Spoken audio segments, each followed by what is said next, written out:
नमस्कार श्रोताओं, अनमोल story junction में आपका एक बार फिर स्वागत है। हमारी लोकप्रिय कहानी नफरत के धागे, मोहब्बत की डोर में आज हम एक ऐसे मोड़ पर आ खड़े हुए हैं जहां रिश्तों की उलझनें और गहरी होती जा रही हैं। आज के इस विशेष एपिसोड 8 में हम देखेंगे जलन की आग कैसे सुलगती है और अतीत का साया कैसे वर्तमान पर हावी होता है। क्या शिवांश और अहाना के बीच की दूरियां कम होंगी या पुराने घाव उन्हें और करीब आने से रोकेंगे? और विहान का बढ़ता लगाव इस जटिल कहानी को क्या नया मोड़ देगा? आइए सुनते हैं। सुबह शिवांश अपने केबिन में बैठा है, लेकिन उसका मन काम में नहीं लग रहा। उसके दिमाग में बार बार अहाना और विहान की पिछली रात की मुलाकात घूम रही है। तभी रिया आती है। उसके हाथ में प्रोजेक्ट फिनिक्स की एक अपडेटेड रिपोर्ट है। रिया, सर, अहाना मैम ने प्रोजेक्ट फिनिक्स के लिए कुछ नए डिजाइन और कॉन्सेप्ट्स दिए हैं। ये बहुत इंप्रेसिव है। शिवांश उदासीनता से रिपोर्ट देखते हुए, मुझे दिखाओ। वो रिपोर्ट देखता है, लेकिन उसका ध्यान अहाना के काम से ज्यादा उस पर है। रिया, अहाना अरोड़ा कब तक ऑफिस में रहती है और उसका विहान से कितना मिलना जुलना है? रिया शिवांश के अचानक इस सवाल से थोड़ी हैरान होती है। रिया, सर, मिस अरोड़ा देर रात तक काम करती है और विहान सर कभी कभी उनसे मिलने आ जाते हैं। वे पुराने दोस्त हैं। शिवांश का चेहरा और बिगड़ जाता है। उसे ये जानकर और जलन होती है कि विहान और अहाना इतने करीब हैं। अहाना अपने केबिन में काम कर रही है। विहान अंदर आता है। उसके हाथ में एक छोटा सा फूलों का गुलदस्ता है। विहान, हे अहाना, कैसा चल रहा है काम? मुझे लगा तुम्हें थोड़ा फ्रेश महसूस होगा। फूल देते हुए अहाना, ओ विहान, ये कितने प्यारे हैं, थैंक्स। वो गुलदस्ता लेती है। काम ठीक चल रहा है, लेकिन तुम्हारे भाई ने मेरी नींद हराम कर दी है। विहान अहाना के करीब आकर, उन्हें छोड़ो। सुनो, वीकेंड पर मेरा एक दोस्त फार्म हाउस पर पार्टी कर रहा है। क्या तुम मेरे साथ वहां चलोगी? तुम थोड़ा रिलैक्स भी हो जाओगी। अहाना सोच में पड़ जाती है। उसे थोड़ी फुर्सत चाहिए, लेकिन उसे पता है कि अगर वो विहान के साथ गई तो शिवांश को यह बिल्कुल पसंद नहीं आएगा। अहाना, मुझे नहीं पता विहान, ऑफिस में बहुत काम है। और विहान, कम ऑन अहाना, तुम्हें एक ब्रेक की जरूरत है और हम मजे करेंगे। अहाना थोड़ी हिचकिचाती है, लेकिन आखिर में मान जाती है। शिवांश अपने केबिन में काम कर रहा है। तभी वो खिड़की से बाहर देखता है और विहान को अहाना के केबिन से बाहर आते हुए देखता है। अहाना के हाथ में फूलों का गुलदस्ता है और विहान उसे देखकर मुस्कुरा रहा है। शिवांश का गुस्सा और बढ़ जाता है। उसे लगता है कि वे दोनों उसे नीचा दिखा रहे हैं। वो तुरंत अपने फोन से किसी को कॉल करता है। शिवांश फोन पर गुस्से में, मुझे अहाना अरोड़ा के पिछले सभी प्रोजेक्ट्स की डिटेल रिपोर्ट चाहिए अभी, और पता करो कि उसका विहान से क्या कनेक्शन है। वो गुस्से में फोन रखता है। उसके मन में अहाना के प्रति बढ़ता आकर्षण और विहान को लेकर जलन का तूफान चल रहा है। शाम को रणवीर ओबेरॉय शिवांश को देखते हैं, जो अब और भी ज्यादा परेशान दिख रहा है। रणवीर, क्या बात है शिवांश, तुम आजकल बहुत ज्यादा व्यस्त दिखते हो। क्या अहाना अरोड़ा अभी भी तुम्हें परेशान कर रही है? शिवांश, दादाजी, वो बस बहुत ध्यान भटकाती है और विहान भी हमेशा उसके आसपास रहता है। रणवीर गंभीर होते हुए, विहान तो बचपना करता है, लेकिन तुम्हें याद रखना होगा। शिवांश, अरोड़ा परिवार हमेशा से ओबेरॉय के लिए मुश्किल रहा है। तुम्हारे पिता और मैंने भी उनके साथ बहुत कुछ झेला है। रणवीर अतीत की कुछ पुरानी बातें बताते हैं, जब अरोड़ा परिवार ने ओबेरॉय परिवार को व्यापार में कड़ी टक्कर दी थी, जिससे उन्हें बड़ा नुकसान हुआ था। वो अहाना के पिता हरीश अरोड़ा की पुरानी चालों का भी जिक्र करते हैं। शिवांश ये सब सुनकर और चौकन्ना हो जाता है। उसे लगता है कि अहाना भी अपने पिता जैसी ही चालाक हो सकती है। रात को अहाना अपने आर्ट स्टूडियो में अकेली है। वो अपने पुराने पोर्टफोलियो को देख रही है जिसमें उसके बचपन के स्केच और पेंटिंग है। उसे याद आता है कैसे बचपन में वह और शिवांश अक्सर आर्ट क्लास में मिलते थे। शिवांश भले ही उसे चिढ़ाता था, लेकिन कई बार उसने उसकी कला की तारीफ भी की थी। एक धुंधली सी याद आती है कि कैसे एक बार शिवांश ने उसकी एक पेंटिंग को बचाने में मदद की थी जब वो लगभग खराब होने वाली थी। उसके चेहरे पर एक हल्की सी मुस्कान आती है।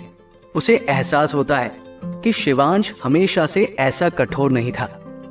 आहाना, मन ही मन, शिवांश हमेशा से ऐसा नहीं था। बचपन में वह इतना अलग था। क्या ये सब सिर्फ पारिवारिक प्रतिद्वंद्विता के कारण है? उसे समझ नहीं आता कि शिवांश का असली रूप क्या है। ये सब कुछ उसे और उलझा रहा है। वीकेंड, विहान के दोस्त के फार्म हाउस पर एक शानदार पार्टी चल रही है। संगीत बज रहा है और लोग मस्ती कर रहे हैं। आहाना वहां आकर काफी रिलैक्स महसूस कर रही है। उसने ऑफिस के तनाव को पीछे छोड़ दिया है। विहान उसके पास आता है, खुश और उत्साहित। विहान, कैसा लग रहा है यहाँ? तुम्हें कुछ सुकून मिला या नहीं? आहाना, हाँ विहान, बहुत अच्छा लग रहा है। इतनी भीड़ में भी एक अलग ही शांति है। विहान, मुझे पता था तुम्हें पसंद आएगा। तुम ऐसी जगह पर रहना पसंद करती हो, भीड़ भाड़ से दूर। विहान आहाना के साथ बातें करता है, उसे हंसाने की कोशिश करता है।